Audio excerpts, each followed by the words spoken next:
I'm writing this anonymously because I honestly don't know what to do anymore. I moved into this one-bedroom apartment in February. It's an older building, nothing fancy, but it's quiet and the rent was surprisingly affordable for the area. At first, everything was fine. I kept to myself, paid rent early, and only saw the landlord, let's call him Don, once when I signed the lease.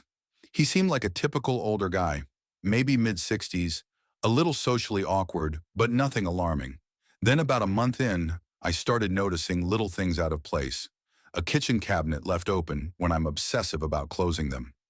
My throw blanket folded differently on the couch. At first, I told myself I was just tired or forgetful. But then one night, I woke up to the sound of my front door closing. It was around 2:30 a.m. I jumped out of bed, heart racing, and checked everything.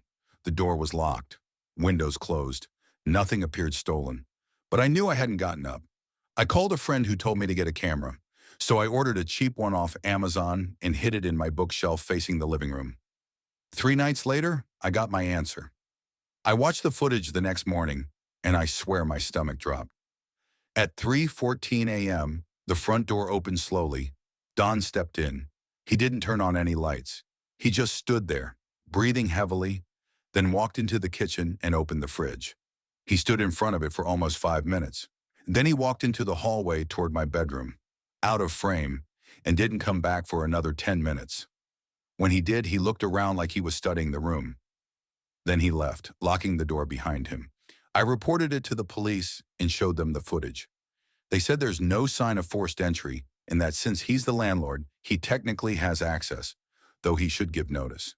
They talked to him, and I guess he claimed he was checking on a possible gas leak at 3 a.m. without notifying me. Nothing has happened since then, but I haven't been sleeping well. I keep a bat near my bed now. I'm trying to break the lease, but legally it's complicated unless there's another incident. I just wanted a cheap place to live, but now I feel like I'm starring in my own horror movie.